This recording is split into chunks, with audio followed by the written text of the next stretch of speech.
Na-miss ko to Yes, let's do this. Wait lang na guys, parang buhok. Game? Sige, game mo na!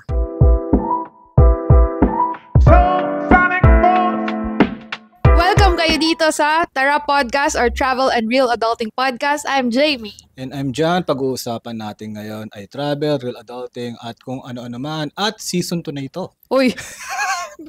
Season 1, 4 na episode lang. Hindi kasi, we would like to say sorry. Hindi kami nakapag-post ng 2 linggo. 2 Bakit Monday. nga? Oo nga Dalawang sorry Monday. guys. Kasi nagka-problema doon sa Japan trip natin. Nagka-problema? Hindi, kasi ang hirap ng internet. Hirap i-download and upload ng mga clips. Pero isa pang reason, na-busy tayo gumala. Ang hirap mag-record. Pagod na din tayo pagkatapos. Yeah, at saka din kasi, yung pag naiisip ko yung hassle no natin yung pag-upload. Parang tinamad na rin ako mag-record. Sa bagay. May time naman mag-record pero kasi ang hirap niyang isalin yung file sa tablet, tapos i-upload sa drive, tapos ipapa-edit, tapos ibabalik para i-upload naman natin. So yun, in short, we are so sorry. Kahit na alam namin may hindi naman masyadong nakapansin nito. Wala naman naghanap. Pero parang syempre sayang yung sabi natin kasi every Mondays dapat every Monday meron. Na wala yung consistency on that part and we acknowledge the wrong kineme. Pero yun nga, as a content creator nga, yun ang pinaka-importante kasi. Consistency! Ayan. So guys, pag-usapan natin ngayon yung pagiging content creator namin para mapagdahilan kami kung bakit di kami nakapag-upload ng Dadahilan lang pala. Ginawa pong podcast. 2 linggo na walang upload. At syempre, anything para makilala din tayo. Like, how will they listen sa hindi pa nila masyadong kilala? Syempre, yung mga ibang nakikinig nito, friends na kasi natin, or kamag-anak, or medyo matagal ng follower, kung meron man, thank you. Hindi pa nila alam. So, siguro magandang way din to introduce what are we doing ba? Ano ba tayo? Anong ginagawa natin right now? So, at syempre, yung gusto ng karamihan na marinig, magkano ba kitaan dito? Magkano ba ang kitaan sa content creation? Ikaw, magkano ba kinikita mo? Ang kita ko ay binlip mag-isa Tanong mo ko. Magkano kita mo? So, kasi dati talaga Ay, ang tagal may backstory. Hindi, kasi actually guys, kasi ako mas naunang mag-content creation. Kasi dati, ano ba tawag dito? Content creator na ba talaga dati ang tawag? Vlogger. Something. Vlogger ang unang parang mas known. Hanggang ngayon ginagamit pa rin. Influencer pa nga Ayoko tawagin ako dati na influencer, vlogger. Ngayon, okay. Ngayon pwede na. Hindi, gusto ko content creator talaga. Yun talaga yung gusto kong parang tawag sa akin, lalo nung una. So, nag-umpisa kasi ako guys, trading sa mga di nakakilala sa akin. Sa mga nandito pa rin at nakikinig ng podcast na since day 1 na sinusuportahan nyo about finance, about trading, maraming salamat sa inyo. Grabe suporta nyo kung since day 1 nandun kayo sa aking mga channel. So, yun nga, doon, every day. Every day ka nun. Nagla-livestream ako about stock trading, about mindset, whatsoever. Kahit na nakikita ko, 20 pa lang yung nanonood. Tuwang-tuwa ako nun. 20 nanonood sa live. Tapos dumadami naman. Medyo nakilala rin yung pangalan natin sa trading community. Pero aminin natin, maliit ang trading community. Oo. Lalo ngayon. Lalo sa Pinas. Tas lalo ngayon na talagang parang bagsak ang market. Yes. So lalong lumiit lalo. Lalong nawala yung mga traders. Oo. Kaya nga nagpapasalamat ako kung day 1 nandito pa rin kayo. Yeah. So yun yung day 1 mo as a content creator, no? Nasa trading talaga. Kaya ako kinuwento yun dahil nag-umpisa ako YouTube talaga Hindi naman Facebook. Yeah, so ang tagal ko ginagawa yun. Mayroon akong corporate job. Yes. Diba? Before pandemic yun bago magpumutok ang pandemic, alam ko, dinadala ko pa yung laptop ko. Kasi ang trabaho ko, di ba, fieldwork ako. Yeah. Dadalhin ko yung laptop ko papuntang Bicol. Tapos magla-live ako ng stock trading. Grabe yung trading. pagod. Parang baliw na Ayun. Guys, kung gusto yung maging content creator, maging baliw kayo. Isa yun sa mga tip namin. Actually. Pero anyway, tapos nag-pandemic, medyo sinuwerte. Ayoko ng pangit ng term na pandemic, sinuwerte ako or something. Pero may magandang naidulot. Kasi nga, work from home. Doon nag-start ang work from home. Kung magla-live ako, after ng trabaho, nandito na agad, wala nang traffic. Dati ko din kakamali. 9 o'clock ng gabi ako nagla-live. Kasi galing trabaho, sobrang traffic. Yes, yun yung pagkakain mo lang, pagka-uwi, kakain, tapos magla-live ka na. Diba? Ganun nga yung trabaho, yung buhay mo dati. Halos wala na akong friends noon. Tayong dalawa lang. Wala nga. Kasi nga talagang nakafocus lang ako sa specific na gusto kong gawin. Ngayon, after na-monetize ako ng YouTube So, parang, ayan, nagba-backstory ako guys kasi medyo mahaba yung backstory ko. Pero bear with me, malapit na.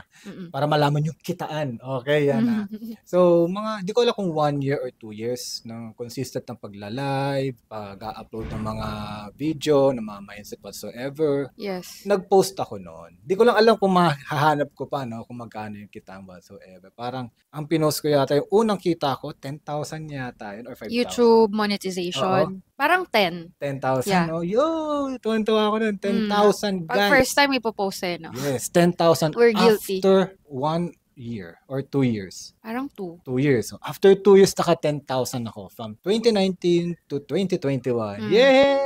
Yan po ang kitaan sa content creation via monetization. 10,000 after 2 years. 10,000 pesos after 2 years sa YouTube. Yun po ang kanyang kinita. Yay! So, sabi ko nga, you have to be baliw para ituloy yun na gano'n lang yung kinikita, no? Yan. Tapos, yung susuko na kayo. Ganun talaga, no? Kasi ako, hindi pa rin ako sumuko, no? Dahil, ang hindi ko makakalimutan kasi yung sinabi ni Abroad in Japan. Lagi natin pinapanood yun kasi nilig tayo sa Japan. Yes. Na kung gusto mo maging content creator or influencer, ayaw niya rin tawagin influencer, wag. Wag.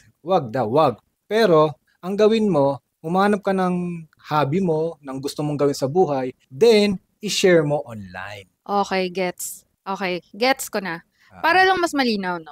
You mean yung wag is don't be a content creator or don't be a vlogger at first. Be someone you're good at. Be good at something. Kunyari. Good at something or gusto mo lang i-share. Be good at something or yung gusto mo lang i-share, yung hobby mo. And then, tsaka mo lang siya gawa ng content. Tsaka ka maging vlogger or content creator. Kumbaga, pangalawa lang siya. Yun. Kasi yung iba, lalo sa mga kabataan, kung may naririnig mo nito kasi nahi-clickbait sila doon sa title, magkano ba kita sa content creator? Pinindot niya dahil pinindot niya, kabataan siya kasi gusto niyang kumita ng mabilis, no? So, sasabihin ko na sa inyo, medyo madidismaya talaga kayo. It's not that easy. Hindi siya easy talaga. Kahit na, hindi lang bata. Even mga matatanda, mga nanay dyan. Paano ba kumita? Creator. Paano ba kumita sa content creator? Sige, click natin ito. Pinakita ako sa algo namin. Tapos pagkarinig pala nila ng mga sasabihin namin, mahirap pala kumita. Tapos 10,000 for 2 years. Nako, dismayado na yun agad yung nakikinig na to. And ang raming variables, no? Katulad dito, yung pinag-shootingan namin, minsan may maririnig kayong aeroplano. Oo nga Ang dami. Actually, sobrang daming variables ng content creator. Kaya naintindihan ko yung iba na hindi po full-time content creator. Kasi nga, hindi to consistent. It's not for everyone. Oo. Pati, yun nga, hindi siya katulad ng trabaho na nakasanayan natin. Bilang galing naman din kami sa corporate world. Hindi siya katulad noon na every 15 or 30th of the month, may sweldo. Ang content creator is more like nasa business. Parang mas similar siya sa business. Actually. Na minsan lugi, minsan matumal, minsan ang lakas ng sales. Ganon yung content creation. Hindi siya hindi stable, hindi siya consistent. Yun, hindi nga siya consistent nakita. Siyang trading. So, sabi ko nga, baliw, no? Dapat medyo baliw ka para tahakin mo to. Kasi nung nagte-trading ako, baliw din ako noon. Oo. Isa sa mga kagustuhan ko. Isa kasi sa mga kagustuhan ko noon. Yes, totoo. No? Pera, mga tayong pera eh. Pero, yung secondary na gusto ko, yung hawak mo yung oras mo. Yes. So, kumbaga, parang business din kasi parang business. Kumbaga, kung ayaw mong pumasok, ikaw, for example, sa corporate, kung ayaw mong pumasok, di ba, papagalitan ka ng boss mo. Oo, or kailangan mong magpakita ng sick leave or diba? Something else. Bakit? Or mag-explain pa. Iba nagtatanong, bakit hindi ka pumasok? Ganyan. Pag umabsent kayo, bigla, may kita kayo. Kami, pag umabsent, wala kaming kita. Ganon kasimple. Oo. So, parang input mo is equals output din. Parang ganon. Unlike yun nga, kapag umabsent, may sweldo pa rin naman ng 15th at 30. Hindi naman yun hindi ibibigay, di ba? Yeah. Pwede ko siyang masabi as delayed gratification din. Totoo yun. Di ba? Kasi, yun nga, katulad nun, may araw na matumal. May araw na walang kita. Pero, pag tinuloy-tuloy mo, may araw naman na may bunga. So, that is the delayed gratification. So, kung hindi mo kaya yung mga araw na yun na walang bunga, give up ka na, wala. Hindi ka tatagal dito. Yun nga. Kaya parang business talaga, di ba? Parang business siya. Kaya nga, like kung sinasabi, secondary talaga yung pera. Dapat. Dapat ang una mo dapat nasa mindset is gusto mo siya. Yes. Well, Para tumagal ka. Para tumagal ka. Hindi ko sinasabing gusto mo lahat Kasi ako, for example, di ko naman talaga gusto lahat. For example, nung una, siya nag-edit. Oo, yun pala ang start ko. Oo. So, background mo pala yung nasabi. Sige, mamaya yung sa akin. Siya nag-edit, ako hindi. Kasi ayoko talaga nag-edit Di ako sanay or nakakapagod sobra. Yun yung ayaw mo na part. May Okay. part. Pati yung may pag-network. Or kaya may pag-usap sa tao. Introvert ako Yeah. Mukha lang akong madaldal sa mga videos ko dito sa harap nyo. Pero pag kausap ko ng ibang tao or pag napakadaming tao, medyo nahihiya din ako. Mahihiyain po ako. Hindi lang halata. Okay? So, yun. May mga ayaw. Pero, na-overcome siya. Overrule. Oo, na-overcome siya. Kuba, isa pa yung bulol ako, di ba? Sinasakop siya ng kagustuhan ko na hawak ko yung oras ko. Masaya ako na nasi-share ko yung mga thoughts ko. Nasi-share ko yung mga hobbies ko. Nasi-share ako na may natutulungan ako via sa mga tips ko. Yeah. Kung ako, ang iniisip ko pa lang, pupunta agad daw sa content creation. Gusto ko kumita ng malaki. Day one pa lang, dapat may kita na. Kasi sayang man yung effort ko. Kung ganun yung thinking. Wala. Kawawa ka nun. Ang dami ko, to be honest guys, no? Kasi mahilig ako mag-share, lalo dati nung makitaan. Oo. No, nag-share pa nga ako bago pa sumikat yung Facebook reel na yan. Alam ko nag-share ako ng kitaan nun Oo. Kasi diba? Isa ka sa mga parang una nun Kasi bago pa lang yung Facebook Reels na monetization nun. Isa ka sa mga unang naka-earn agad. Yeah. So, shinare mo.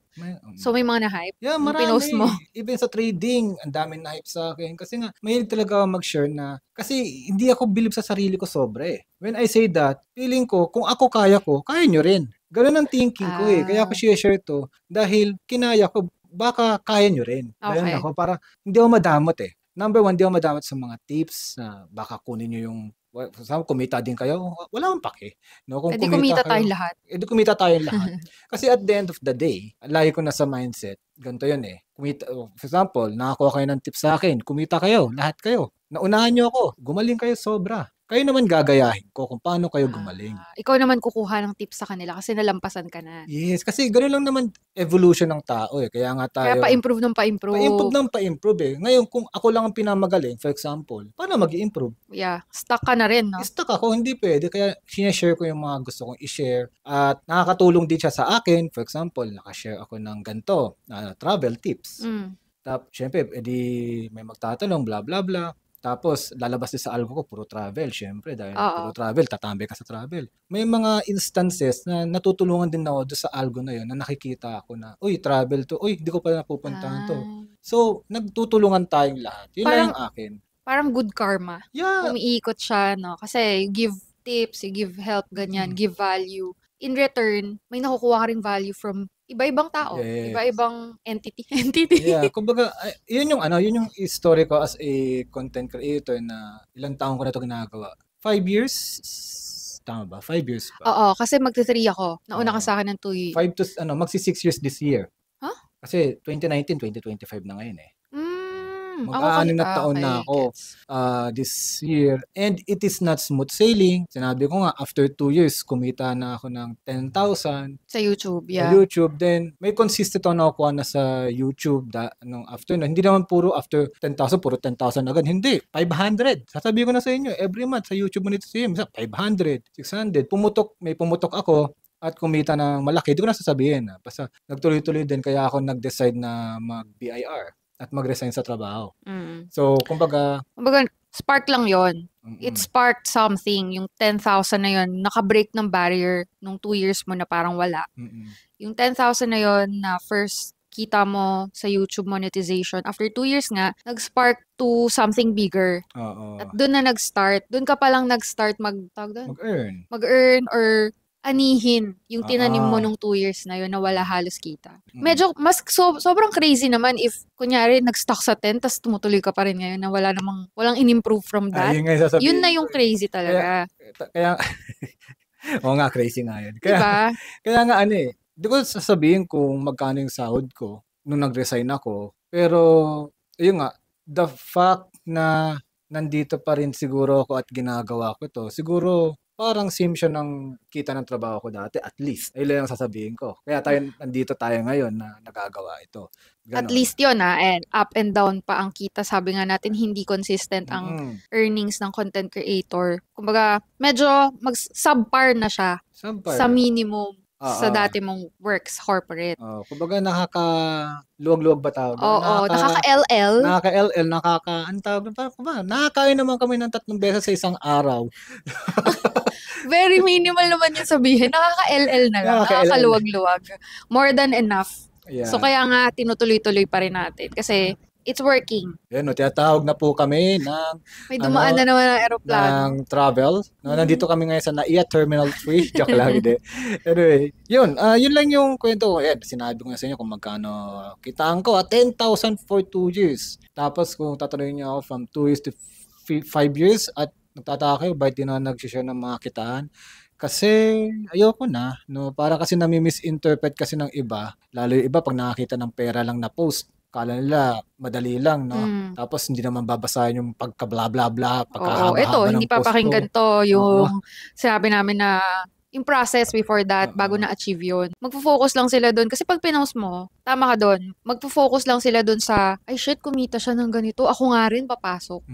Tapos mag-e-expect na, mukhang madali lang kasi lagi siya nagpo-post ng ito yung earnings niya. Kaya papasukin ko nga without even checking kung para sa kanya ba yun. Tapos ang expectation agad pagpasok niya is kikita. Kasi si Soral nag-post na kumita siyang ganito eh. Di expect ako, ganun din ako. 'Di ba? So makakasama pa. Mas maganda rin na wag na nating i-post yung magkano kinikita natin ngayon sa content creation.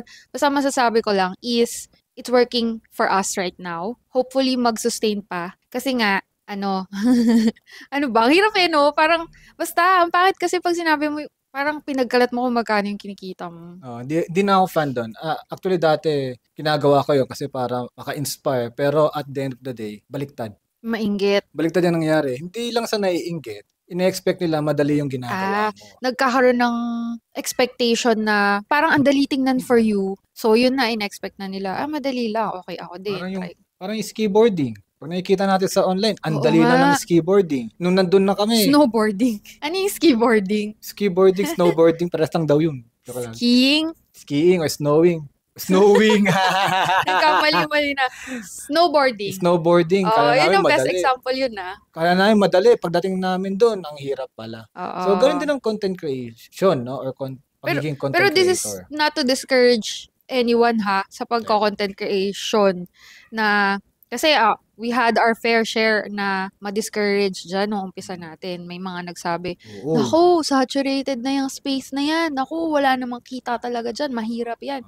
May mga narinig na kaming ganon. Bilang nandito kami, tumatagal-tagal naman kami, no? Hindi namin kayo sasabihan nun. Hindi namin kayo i-discourage na wag pumasok. Pero sasabihin namin sa inyo, hindi madali. But, hindi namin kayo pipigilang pumasok sa content creation if gusto nyo naman yun or gusto nyo i-try at least. Kung ako lang i-encourage ko pa kayo na sasabihin ko na hindi kayo mag-content creator, kundi find a hobby, find a something na you're good at or gusto mo lang i-share, then i-post mo. Gawan mo ng content. Sabihin natin, hindi ka pa content creator at that time. Wala lang. Sharing lang. For example, mahilig ka sa labubu. Share mo lang. Pakita mo yung collection mo. Anong mawawala doon? Pag nakita ba nila, kukunin ba nila yon? Siyempre, huwag mo i-post yung address ng bahay nyo, di ba?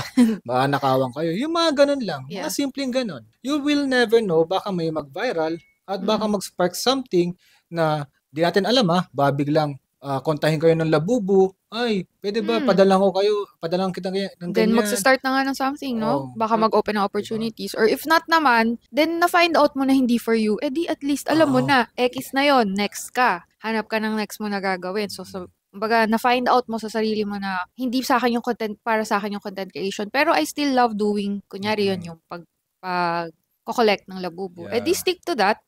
Di at least na-try mo, di ba? Pag hindi nag-work, tinamad ka mag-content, di talaga para sa'yo, at least nalaman mo talaga. Kasi, wala pa tayo sa kwento niya, no, na pagiging content creator. Ito, daldal ko ngayon. Kape yan. Kasi kaya ako nabanggit yun. Absent daw kasi 2 weeks. Joke. Kaya ako kasi nabanggit yun. Kasi doon ako nag-umpisa. Trader ako before maging content creator. Tapos, nalugi ako, na-depress ako. Tapos nalaman ko yung solusyon para kumita ng kahit paano. Kaya gumawa ng content about that. Diba? Kumbaga, para ma-share ko. Para sa mga traders din na na-depress. No? Para ma-overcome yan. Then, hindi yun ang break ko. Hindi pa yun. May nakita lang laro na kumikita.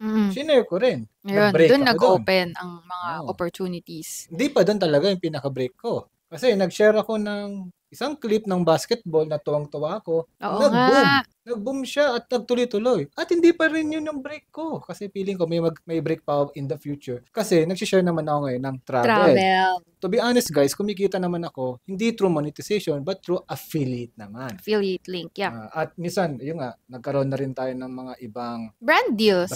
Kasali yun. Kasi nga guys, hindi lang po monetization ang pagkita sa pagiging content creator, may affiliate marketing, may brand deals, may sponsorship, ang daming opportunity na hoping kung tataha kayo sa pagiging content creator ay ma-achieve nyo rin siya. No? Pero hindi siya after 1 month. Yung iba nakagawa yun, lalo kung may pangalan. May outliers na nakakagawa ng sobrang bilis, maiksi yung learning curve nila. Siguro isama mo pa yung personality din nila, talagang mas mabilis ma-accept, maganda rin gumawa ng content, may network din.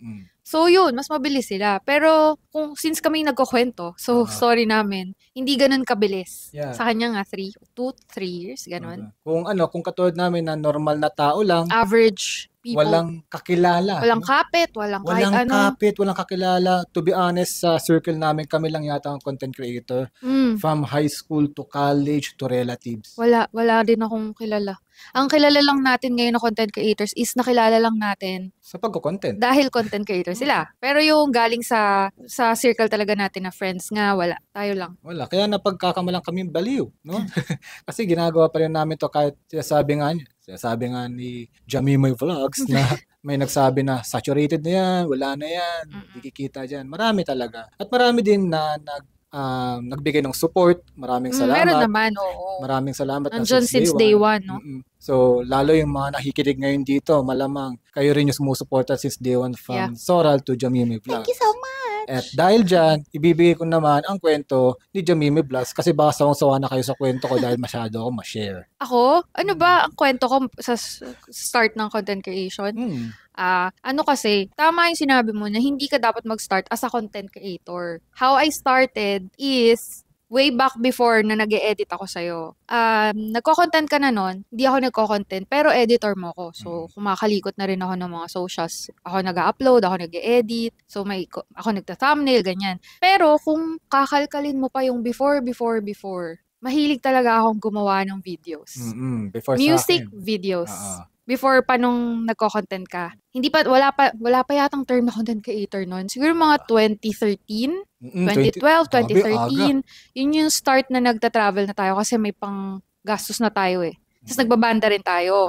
So that time, ang hilig ko talaga, kumuha ng video clips natin na nagbabanda, pati nagta-travel sa locally. And then, mahilig din tayo sa music. So, hanap ako ng music na gusto ko. Kakabit-kabit ko siya. Parang gagawa ko ng sarili kong music video. Yes. Yun yung isa sa favorite kong gawin ever since. Wala pang content creation sa isip. Gusto ko lang talagang gumawa ng music video. Tas maganda yung song, ganyan. And then, yun nga, fast forward to now, na-enjoy ko even the editing, the shooting of videos and photos. Then, bonus is, pag shinare ko pala yun, may makakakuha ng value. May makaka-relate. May makaka-relate, may makakakuha ng tips. In return pa sa akin, may kita. Diba? Through affiliate links din, brand deal, sponsorship, yon. Monetization, dun ako wala. Wala pa masyado. Maiksing kwento, pero based dun sa sinabi mo kanina, callback to. Wow, ano yan yung mga comedy, stand-up comedy, may callback. Sabi mo kasi kanina, diba? You have to be good at something or may hobby ka lang, may favorite ka lang gawin, be good at it, and then tsaka mo gawa ng content. Yun yung naging path ko. Hindi ako yung nasa isip na, gusto ko maging vlogger, I wanna be popular, I wanna be famous, I wanna be a content creator, influencer pa nga yung term. Hindi. No, it's not like that. Gusto kong gumawa ng video, whatever happens. kahit hindi pa nga travel eh. Yeah. Yung nagtutugtog tayo, kahit Oo. mga tayong mga tanga. Mga kanta natin, no? Nako, pag na-search niyo yung Wag na. yung banda namin, may mga videos yun, minsan siya kumukuha, minsan ina-edit niya, minsan pa nagpa-practice kami, yung ikaw rin naman nag-e-edit Oo, no? sa tingin ko yung utak ko is nasa creative side talaga eh. Yung favorite ko ang ginawa mong videos na music video ng ating banda, no? Disappointment. Disappointed tuloy. Yun, may kanta po kami Disappointment. Sana di kayo ma-disappoint. Ayun, di ba? Ang hilig ko gumawa ikaw ng gumawa mga nun. ganon. Gusto ko yun. Actually, Baguio trip yun eh. Baguio trip na pinagkabit-kabit ko. Tas song natin. Oo. Wow, may ganon. May song po kami. Original composition. Grabe. No? Shout out, Burayan. Yung ating isang kabanda dyan. Grabe. Yun, ganun talaga siya dati pa. Hindi siya yung parang, gusto kong maging influencer, gusto ko sumikat. Hindi. Nag-umpisa siya, mahilig talaga siya mag-edit ng videos, ganun. Kahit hindi kagandahan yung phone. Pero ito pala, isang patunay na mahilig talaga ako nun. Every, siguro 2 years, nagpapalit ako ng kahit mumurahin lang na camera. Di pa kagandahan yung mga cellphone dati, di ba? Pero lagi akong bumibili ng Digicam. Digital. Syempre wala na sila, baka sira na. Pero sa grupo, parang ako lagi yung may dalang Digicam, ako magpipicture, ako magbibideo sa atin. SJCam pa nga SJCam naman, action. nung naging mahilig na tayo sa extreme activities, kaya meron tayong surfing videos, pati mga akyat sa bundok. Yun talaga, hilig ko talagang mag-shoot actually, mas mahilig pa nga ako mag-shoot ng video kaysa picture. Yung iba, di ba, photographer talaga, picture sila, aesthetic sila. Ako, video talaga. Video kaya pag tumitingin ako sa mga past na file, kasi nasa akin lahat, wala nga masyadong picture, no? Kaya nga eh. So, yun talaga. So, yun yung root ko. Ang pinaka-root ko ay mahilig talaga akong kumuha ng videos and then gumawa ng music video out of it. Kaya ngayon, nagkaroon nauso ang Reels. Nagka-chance ako na i-showcase yon lalo. Tapos, uso pa. So, yun. Galing, so, diba? Ang galing. Nung pinapakinggan kita, yung root mo is video editing, naisip ko kung ano yung root ko talaga. Ano? Mahilig lang talaga mag-share. Oo, kahit ano, no? Ng post. Remember, pag nakita mo yung mga personal, mapa-political man yan, or kung ano. Pili ka sa forum, mag-post-post dati sa forum. Actually, guys, trivia, yung Soral is, kaya siya naging Soral, yung aking name. Username ko siya sa forum eh. Rakista.com, isa ako sa mga moderator noon ng punk forum. Mahilig talaga ako mag-share ng thoughts ko about that. Then, kaya nga Ma-thoughts ka pa. Ma-thoughts ako eh. Tapos, nag-evolve na yung username ko sa iba't ibang bagay. Ginawa ko na talaga siyang... Pati yung sinishare mo, nag-evolve. Dati talaga, from music na share ko, elitist Tsaka music. very opinionated na talagang makikipagdebate. Ganun ka mag-post dati. Yeah, kumbaga... Parang post dati. Ganun talaga even yung mga mindset galing, na yan. so, di ba? Nahuli mo anong root mo. Kumbaga mahilig na talaga ako mag-share. Kaya nga, pag nakita nyo yung profile ko, minsan medyo kalat, no? Minsan basketball, minsan travel, minsan insights ko. Kasi ganun talaga ako. And the two primary na gusto kong gawin ngayon sa buhay is yun. Basketball. Mag-travel at mag-basketball. So, ganun talaga. Nagagawa mo siya. Ayun, yun ulit, callback na naman.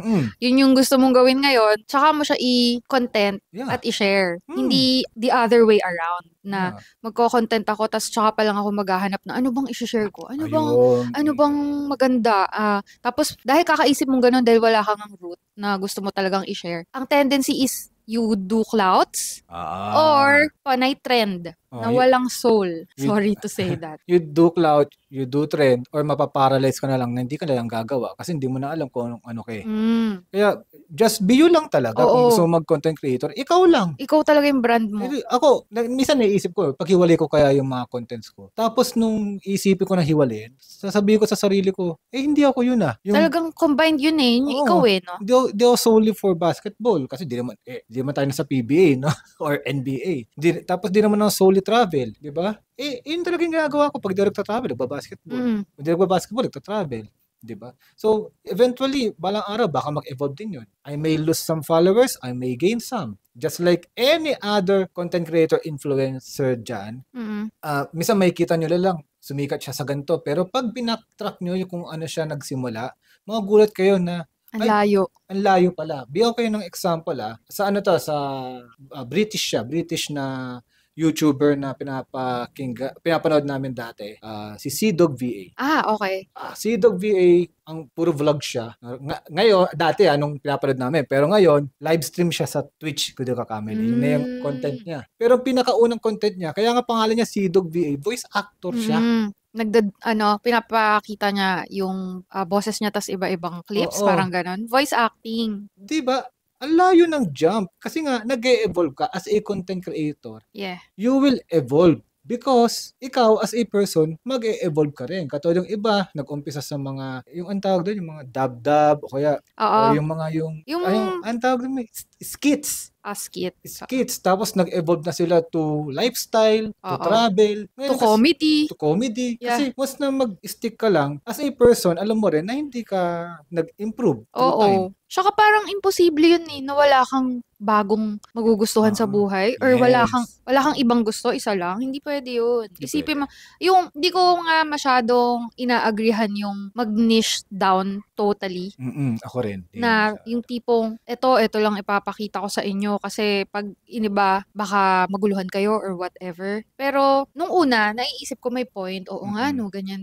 Ngayon pag naisip ko, mahirap yun. Hindi mo mapapanindigan if super niche down ka lang na kunyari pure basketball buong di ka magpapakita ng lifestyle. Kulang siya. Kulang na yung flavor niya para sa akin. For example, meron akong isang favorite artist or K-pop idol. Pag panay ang pinakita niya, yung music niya, yes, magugustuhan ko. Pero pag nagpakita siya ng behind the scenes, yung mga nasa variety show siya. Galing, Mas madadagdagan yung ko sa kanya. Kasi, nakilala ko siya.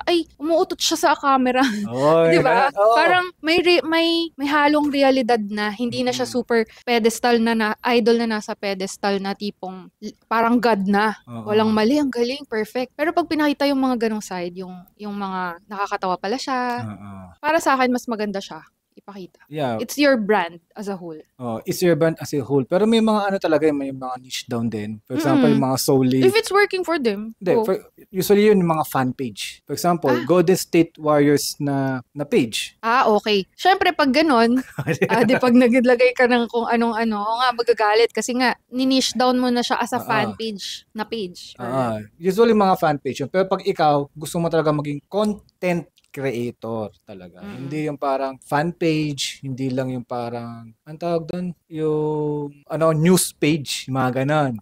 Mga parang spoof page. Oo. Kaya, hindi lang... Meme page. Meme page. O kaya, for example lang to guys, Japan travel page. Yun lang talaga yung page niya, Japan travel page. Sharing about Japan, di ba? So, yun, okay lang naman. Yung nga lang, you are very limited to that. At wag mo rin i-expect na sobrang lalaki ka. Yung mga brands, sobrang lalapitan ka din. Kasi for example, kung puro Japan ka, you're limited to Japan. Japan, brand deals. Yeah. Diba? Mga ganon. So, depende. Actually, diskarte nyo yan sa buhay. Pero kami, yung nag-work sa amin is hindi kami niche down. Kung ano kami, share lang namin sa public. Yeah. Kung maaari mo yung mag-debate dyan na mas malaking follower na ako hindi. Ganyan ako. Oo, okay lang. Okay lang. Kung nag-work sa'yo, edi go for it. Kung yung followers mo is ginagaya siya na gano'n na salungat sa sinasabi namin, go for it. Kasi yun ang gusto ko sa content creator. Walang specific na formula. Yeah. Wala. Kahit mag-share ako dito ng 10, 100, 1,000 tips kung paano kumita ng pera sa content creation, which is ayaw nga namin kasi baka ma-misinterpret. Pupusta ako, hindi yung pa rin magagawa yun because as a person, magkaiba tayo. And algo, tinotopak yan. Minsan papaborang ka, minsan hindi. So, yun lang talaga. Kaya, ang dahilan namin kung bakit hindi kami nakapag-post ng 2 Monday kasi nga, busy kami sa pagko-content creation. At gala.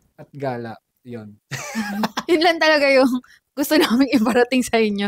Nagdahilan lang kami at binacktrack na namin kung paano, ano ba tong content creation at how we started. Pero sana nakuha niyo pa rin ng value. Pero yung at para makilala pa rin, di ba? Sabi ko kanina. As a content creator, yung isa sa mga grave sin na ginawa namin for this Tara podcast is hindi kami naging consistent for the 2 weeks. 2 weeks na nawala. We will promise you na babalik kami ng consistent na talaga every Monday. Para, yung nga, medyo... Monday na talaga. Monday na talaga. Hindi tayo mag-change. Every Monday na lang kasi yun na umpisa. Sige. At yung nga, para maging consistent na aabangan nyo sana kami every Monday. And malay mo, if ever lumaki pa to. May nag-sponsor na, no? Oh, parang Na-monetize Cool na. Pals. Idol namin ngayon yung Cool Idol Pals. namin kung paano siya nag-umpisa. Isa diba? din yun sa dahilan bakit tinuloy na natin tong podcast. Oo nga eh. Kakapanood sa kanila. Hi, Cool Pals! Hi, Hi, mga James! kabobo! Ay, mga kabobo. Yan. Isa yung sa mga idol na kaya kami nag-podcast. Yung nga, pag medyo lumaki na kami or kalahati or kahit 1/4 lang nila, maaaring magdagdag pa tayo ng episode. Yes. Kasi pag kami, mali mo kasi, We'll diba? never know eh. We'll Kaya never nga, know. kailangan subukan lang. Kasi sila, di ba, tinry nila nag-start sila sa kwarto lang ni GB ba? Parang kay James pa yata. Tapos minsan, meron silang episode sa kwarto ni GB nga. Di ba? Tapos sila lang din nag-edit. Technicals. Yun. Parang ganito din yun. Parang ganito. Pero yun nga, shoutout din sa editor namin si Kyle. Oo, malaking tulong siya kasi Thank you. If ever na hindi namin hindi namin magagawa to without him kasi nga busy na kami sa pagiging content creator. So side project natin si Tara Podcast ngayon. But malay mo 'di ba, maging main project. Hindi natin alam kasi nga kahit yung pagiging content creator, ako ba tanungin niyo ako. Malay ba natin, no? Diba? 10 years ago, sasabihin ko, magiging content creator ako, kikita ako dito. Hindi ko... Exactly. 10 years ago, ang aking pangarap po ay maging repair and maintenance engineer. Sinabi yung posisyon no? Kumbaga maging boss no, ng repair and maintenance. Civil engineer kasi ako. Yun pangarap ko, kumbaga, para sa company. I love my company. Ganun ako. Tapos, after 10 years, ganito. Kumbaga, kung ako magta-travel back in time, mas may kita ako si 10 years ago dyan, uy, magiging content creator ka, murahin ko yun. Ano yun? Baduy mo, sasabihin ko, baduy mo. Wala pa kasing term na gano'n nun. Or di pa siya well known. Kung sinabi niya, ano yun? Influencer. Sasabihin ko sa kanya, baduy mo, hindi ko gagawin yan. Diba? We'll never know. Parang itong Tara Podcast, no, malay mo. Kumbaga dati, diba, kumikita ako sa corporate, tapos itong content creator, di ako masyado kumikita, maliit lang. 10,000 lang after 2 years. Malay mo, magkumita rin to after 2 years ng 10,000, tapos bumaliktad. No? Ito na yung maging, hindi natin alam. No? Kaya, ang saya, mag-venture hanggat kaya ng katawan, ng isip, ng bulsa. Let's do it. Let's do it. At sa mga nakikinig, sana na-inspire namin kayo na hindi lang maging content creator, kundi gawin nyo kung ano sa tingin nyo magpapakasaya sa inyo. Kasi kami...